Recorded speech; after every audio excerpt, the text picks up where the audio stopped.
नमस्कार दोस्तों। NTA net, BPSC, UPSC, Chhattisgarh public service commission, MA और बीए के सभी नए बैचेज 1 अप्रैल 2022 से शुरू होने वाले हैं। तो जो भी विद्यार्थी इंटरेस्टेड हों, डिस्क्रिप्शन के अंदर हमारे नंबर हैं, आप उन पर संपर्क करके अपना एडमिशन ले सकते हैं। बहुत बहुत धन्यवाद। Hi friends, this is topper student education. एक बार फिर से आप सबके सामने पेश है वेस्टर्न फिलोसॉफी के कुछ इंटरेस्टिंग टॉपिक्स लेके। आज का जो आपका टॉपिक है उन फिलोसोफर का नाम है कांट।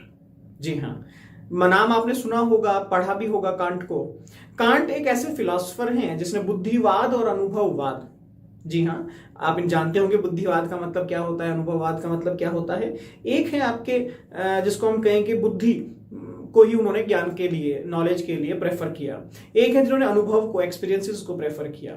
इन दोनों को जब पढ़ा कांट ने, तो कांट को लगा यार मैं किस तरफ जाऊं। फाइनली उन्होंने कहा कि मैं दोनों की तरफ नहीं जाता, लेकिन मैं दोनों की तरफ चला जाता हूं। ठीक है, तो उन्होंने दोनों को जोड़कर एक नई फिलॉसफी खड़ी की। इसलिए उन्हें रेवोल्यूशनरी फिलोसोफर कहा जाता है कि वेस्टर्न फिलॉसफी में जैसा रेवोल्यूशन प्लेटो ने कभी किया होगा, वैसा ही रेवोल्यूशन कांट ने भी अपने टाइम में वेस्टर्न फिलॉसफी में किया। उन्होंने बताया नॉलेज होती कैसे है, आपको नॉलेज करने का मेथड क्या होना चाहिए। ठीक है, उस तरीके से उनको बहुत बड़ा पद दिया गया वेस्टर्न फिलॉसफी के अंदर। आज जो हम टॉपिक पढ़ने वाले हैं कांट का, बड़ा इंटरेस्टिंग टॉपिक है, बड़ा यूनिक टॉपिक है, आपने कहीं पढ़ा भी होगा शायद। The concept of space and time according to Kant. जो आपका देश और काल का जो कंसेप्ट है कांट के विचार उसके ऊपर क्या है, तो उसको आज हम कोशिश करेंगे जानने की कि स्पेस और टाइम का मीनिंग क्या है कांट के अकॉर्डिंग, और कांट ने कैसे इसको रिप्रेजेंट किया। ठीक है, तो शुरू करते हैं। कांट के सामने दो अलग अलग थ्योरीज थी जब कांट इस फील्ड में आए और इस कंसेप्ट के ऊपर काम कर रहे थे।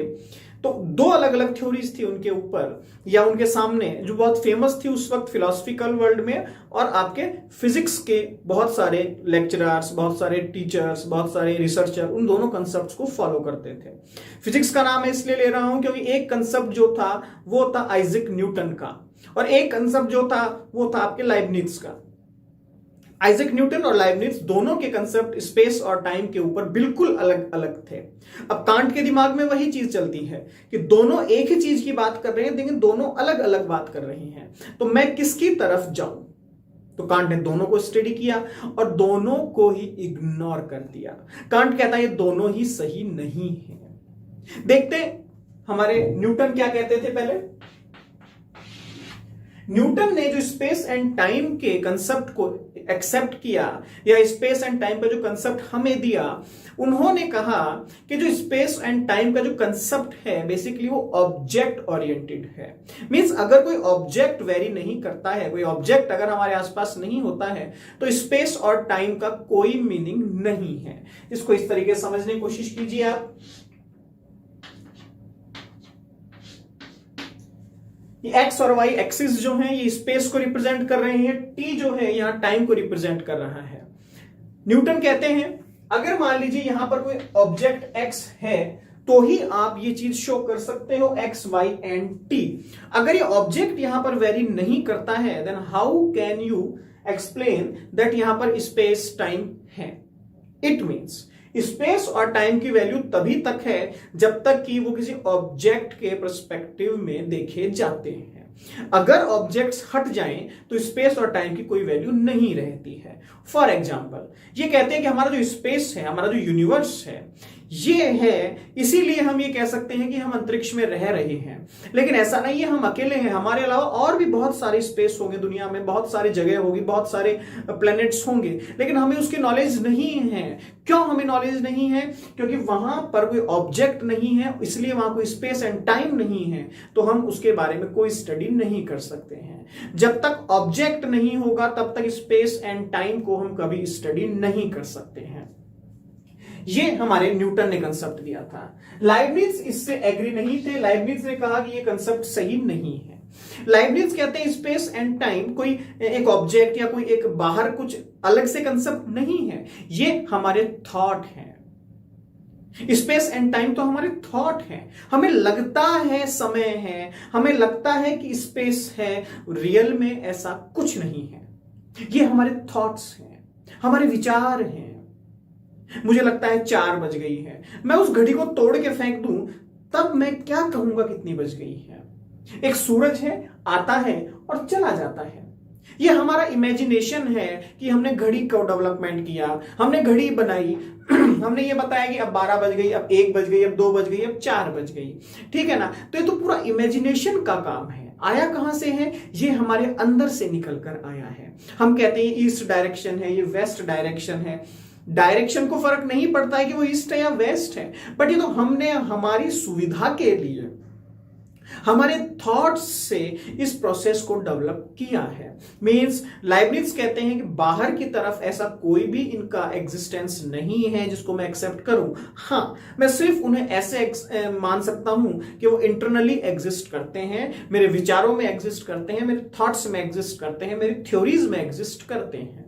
तो इन्होंने क्रिटिसाइज किया न्यूटन को कि न्यूटन जैसे ऑब्जेक्ट की बात कर रहे हैं कि ऑब्जेक्ट है तो स्पेस एंड टाइम होगा, तो लाइबनिट्ज कहते हैं कि ये भी तो एक इमेजिनेशन का ही पार्ट हो गया जो आप इमेजिन करके कह रहे हैं। हो सकता है ऑब्जेक्ट हो और मैं स्पेस एंड टाइम से उसे रिलेट करूं ही ना। फॉर एग्जाम्पल, मैंने कहा ये चौक मेरे हाथ पर रखा हुआ है, ये कौन सी डायरेक्शन में है और अभी टाइम क्या है और इसकी लोकेशन क्या है, क्या फर्क पड़ता है? ये तो मेरा इमेजिनेशन का पार्ट है। तो लाइबनिट्ज ने क्रिटिसाइज किया यहां पर न्यूटन को। लेकिन वक्त आता है और हर बार चेला जो है वो चीनी बन जाता है, और चेला आता है इस बार कांट। कांट जब आते हैं, कांट ने इन दोनों को ही नहीं छोड़ा। कांट ने कहा कि आप दोनों ही गलत हैं। पहली बात, हम बात करते हैं न्यूटन की।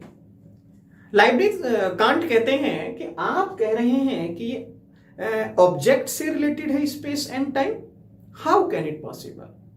हालांकि एक बात ध्यान रखिएगा, इस कंसेप्ट को इंडियन फिलॉसफी ने भी एक्सेप्ट किया है। न्याय दर्शन, वैशेषिक दर्शन, इन्होंने भी इस कंसेप्ट को एक्सेप्ट किया था, या फिर सिमिलरली ऐसा कंसेप्ट उनके पास भी था। बट कांट कहते हैं कि ये कंसेप्ट गलत है। क्यों गलत है? आपने यहां पर सबसे बड़ी गलती कर दी इसको ऑब्जेक्ट के साथ जोड़कर। मान लीजिए मैं ये तो अज्यूम कर सकता हूं कि कोई ऑब्जेक्ट मौजूद नहीं है, कोई पर्टिकुलरली ऑब्जेक्ट वहां पर नहीं है, बट आप स्पेस एंड टाइम को कैसे इग्नोर कर देंगे? ये पूरा यूनिवर्स एक स्पेस के अंदर है, ये पूरी दुनिया, पूरा ब्रह्मांड एक पर्टिकुलर जगह के अंदर विद्यमान है। और केवल इतना ही नहीं है कि हर जगह पर कुछ ना कुछ चीजें हो, कुछ ना कुछ ऑब्जेक्ट्स हो। इस यूनिवर्स का आज भी तकरीबन 60% ऑफ पार्ट जो है वो डार्क मैटर है, जिसके बारे में कुछ नहीं पता कि है भी या नहीं है, बट फिर भी उसका एग्जिस्टेंस है। या मैं कहूं इस स्पेस का एग्जिस्टेंस है, तो स्पेस को आप कैसे इग्नोर कर सकते हो? मैं ऑब्जेक्ट को तो इग्नोर कर दूंगा कि ऑब्जेक्ट नहीं है, लेकिन मैं स्पेस एंड टाइम को कैसे इग्नोर कर सकता हूं? कांट कहते हैं स्पेस और टाइम तो अनादि और अनंत है। ठीक है, मतलब ये तो लिमिटलेस है, ये तो अनंत काल तक चलते हैं, कंटिन्यूअस चलते हैं, इनफाइनाइट टाइम तक चलते हैं। इनको आप कभी कैंसिल आउट नहीं कर सकते हैं। सेकेंड थिंग, जो लाइबनिट्ज ने कहा कि स्पेस एंड टाइम हमारे विचार हैं, कांट कहते हैं विचार हैं। कांट कहते हैं कि जैसे ही आपने इस कंसेप्ट को विचार में डाल दिया, इमेजिनेशन में डाल दिया, आपके थॉट्स पे डाल दिया, आपने इसके अंदर लिमिट्स लगा दी। क्यों? क्योंकि आपकी सोचने की एक लिमिट है। आप कितना पीछे तक सोच सकते हैं? 100 साल, 200 साल, 1000 साल, लाख साल, करोड़ साल। बिग बैंग थ्योरी, लेकिन बिग बैंग थ्योरी के पीछे क्या? कुछ तो होगा। ऐसा नहीं हो सकता कि बिग बैंग थ्योरी से पहले कुछ भी नहीं था, कुछ तो होगा। फॉर एग्जाम्पल, हम सिविलाइजेशन की बात करते हैं। हमने कहा ओल्डेस्ट सिविलाइजेशन जो है हमारी हड़प्पा मोहनजोदड़ो है। मान लीजिए इंडस वैली सिविलाइजेशन को हमने सबसे ओल्डेस्ट सिविलाइजेशन मान लिया, बट क्या इंडस वैली से पहले कुछ नहीं होगा? आज हमें 6-7 हजार साल बाद, 5,000 साल बाद इंडस वैली सिविलाइजेशन का मालूम हुआ है। हो सकता है इंडस वैली से भी 5,000 साल पहले कुछ हो, और उससे भी 5,000 साल पहले कुछ हो, क्योंकि जब करोड़ों साल हो गए पृथ्वी को बने हुए, तो यह तो संभव नहीं है कि केवल 5,000 साल से ही मानव यहां रहता होगा। सोचिएगा। तो कांट यहां कहता है कि जब आप सोचने की बात करते हैं तो आप लिमिट्स पैदा कर देते हैं, सीमाएं पैदा कर देते हैं, जबकि स्पेस और टाइम तो लिमिटलेस है, इनफाइनाइट है। आप कैसे इसको बाउंड कर सकते हैं? आप ये कैसे कह सकते हैं कि मेरे इंटरनली इसके तो थॉट्स आते हैं कि स्पेस है एंड टाइम है? ऐसा नहीं होता है। एक छोटे बच्चे को भी ये मालूम होता है कि ये हाइट है और ये गहराई है। How can it possible? एक छोटे बच्चे को भी ये मालूम होता है कि ये दीवार है, उसे मालूम होता है कि ये क्या है, ये कैसे हो सकता है? जबकि वो बच्चा एकदम छोटा है लेकिन उसको स्पेस का मालूम होता है, उसे टाइम का मालूम होता है। इट मींस ये ऐसा एक्सपीरियंस है जो हमारे डीएनए या हमारे जीन्स के अंदर शुरू से ही कोड में रहता है और हमेशा मेरे साथ कंटिन्यूअस चलता रहता है। तो यहां पर कांट ने आपके न्यूटन और लाइबनिट्ज दोनों को कैंसिल कर दिया। कांट ने कहा कि जो आपकी स्पेस एंड टाइम है वो एक ऐसा कंसेप्ट है, अगर आप उसको फॉलो करते हो तो आपकी थ्योरी के अंदर एक ब्यूटी आती है, एक श्योरिटी आती है, सत्यता आती है सिद्धांत के अंदर। हमारे सिद्धांत प्रमाणिक हो जाएंगे, हमारे सिद्धांत सटीक हो जाएंगे, हमारे सिद्धांत साइंटिफिक हो जाएंगे, हमारे सिद्धांत रेवोल्यूशनरी हो जाएंगे, जैसा कि आपका अलजेब्रा में चलता है, जैसा कि आपका रेखागणित और अंक गणित में चलता है। वो सिस्टम तभी पॉसिबल है जब आप स्पेस एंड टाइम को मानकर चले कि ये होता है।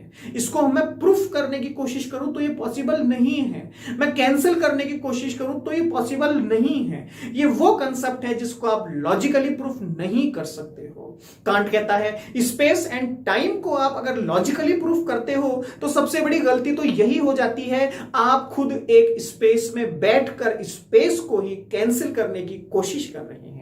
फॉर एग्जाम्पल, एक मछली समुद्र में तैर रही है और ये प्रूफ करना चाहती है कि मैं साबित कर दूंगी ये पानी नहीं है। कैसे संभव है? पानी में ही रहकर मछली कैसे साबित कर सकती है कि समुद्र में पानी नहीं है? अगर पानी नहीं होता शायद वो जिंदा नहीं होती, अगर ये स्पेस नहीं होता तो हमारा एग्जिस्टेंस नहीं होता, अगर ये टाइम नहीं होता तो हमारा एग्जिस्टेंस नहीं होता। तो कांट के हिसाब से स्पेस एंड टाइम दोनों एग्जिस्ट होते हैं, दोनों इनफाइनाइट टाइम तक चलते हैं। दोनों को अगर मैं फॉलो करता हूं तो मेरे थ्योरीज के अंदर एक ब्यूटी आती है। ना ही तो ये ऑब्जेक्ट से रिलेटेड है, ना ही ये थॉट से रिलेटेड है। ये एक ऐसा एग्जिस्टेंस है, एक ऐसी बॉडी है जो मेरे जन्म से भी पहले थी और मेरे मरने के बाद भी होगी, जो बिग बैंग थ्योरी से भी पहले थी और फाइनली एंड में जब सब कुछ खत्म हो जाएगा उसके बाद भी रहेगी। ऐसा ही एक सिद्धांत जैन दर्शन में भी दिया गया है, जहां समय को अनास्तिकाय माना गया है कि ये ऐसा ऑब्जेक्ट है जिसके बारे में डिस्कशन नहीं होगा, जिसका अस्तित्व हमारे अस्तित्व से भी पहले था और जिसका अस्तित्व हमारे अस्तित्व के भी बाद होगा। तो ये था space and time. Next video में कुछ और देखेंगे, तब तक के लिए बाय बाय।